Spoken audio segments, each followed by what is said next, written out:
In 1948, South African apartheid laws were created by the Afrikaner National Party to disenfranchise the indigenous non-whites.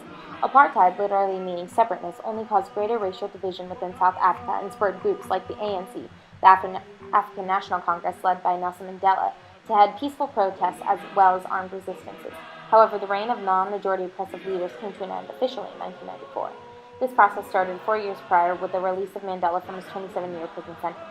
It was a relatively peaceful transition into democracy because the settlers gave up the territory voluntarily, leading the country to avoid a civil war. There were many contributing factors to the independent movement of South Africa, however certain causes stand out.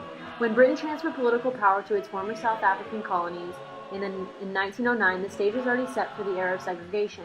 With the exception of the Cape Colony, blacks were excluded from the vote and soon faced discriminatory legislation under the Union government, but defined where they could live and what kinds of jobs they could hold, according to Dr. Gump from the University of San Diego.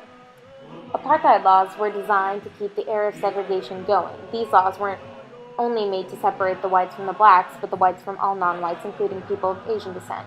They separated people in every aspect of life, from marriage to politics to housing. These are some of the most heinous laws. The prohibition of mixed marriages of 1949 prohibited marriages between white people and people of other races. Between 1946 and the placement of this law, only 75 mixed marriages were on record, compared with some 28,000 white marriages. The Population Registration Act of 1950 led to the creation of a national register where every person's race was recorded. The Bantu Education Act of 1953 established a black education department in the Department of Native Affairs, which would create a curriculum that suited the nature and requirements of the black people. The author of the legislation, Dr. Hendrik Verwoerd, stated that its aim was to prevent Africans receiving an education that would lead them to aspire to positions they wouldn't be allowed to hold in society. Instead, Africans were to receive an education designed to provide them with the skills to serve their own people in the homelands or to work and laboring jobs under whites.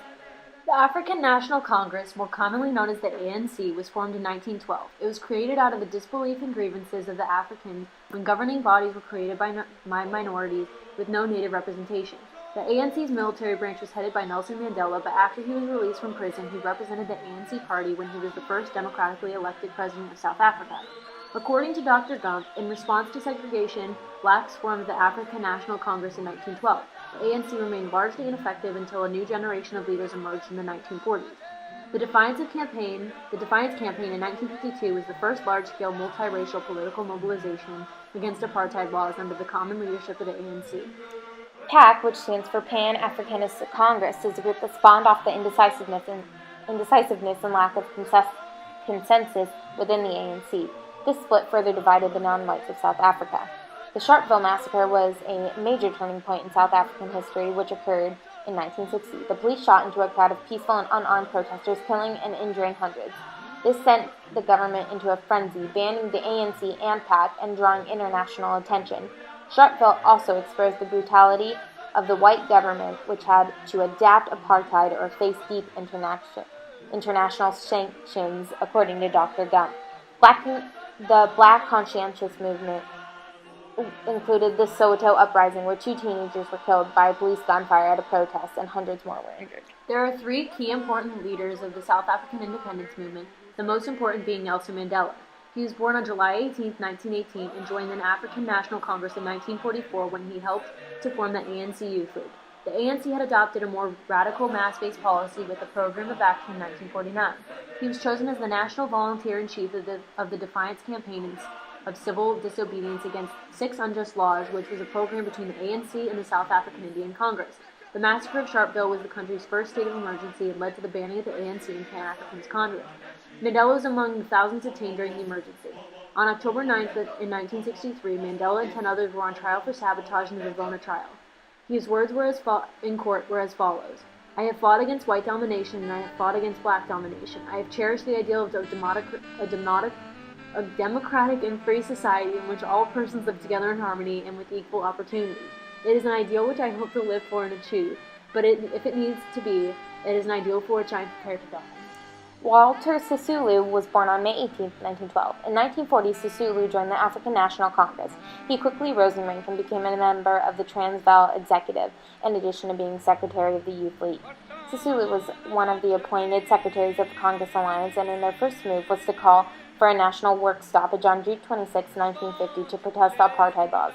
Oliver Tambo was born on October 27, 1917.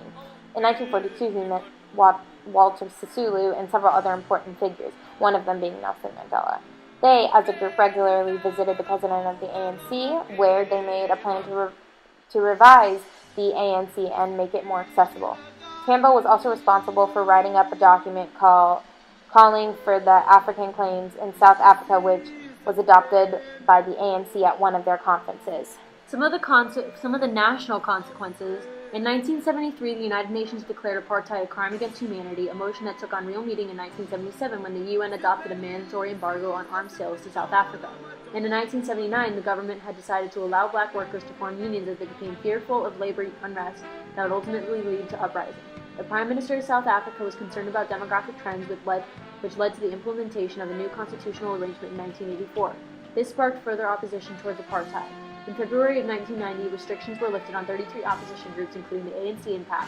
South Africa's first democratic election was held in April of 1994, with the victory going to the ANC and Nelson Mandela. The international consequences was that the influence of the South African freedom movement extended much farther than the southernmost country of the continent. The hymn, God Bless Africa, composed for the founding conference of the African National Congress in 1912, became the hymn of the freedom for many African nations in southern Africa. The South African freedom movement had also huge impacts across the oceans. The biggest was in the U.S. The impact of black people in the United States was greatly affected as well. The campaign shattered the racist myth that the African and black people were somehow incapable of an organized and disciplined nonviolent resistance.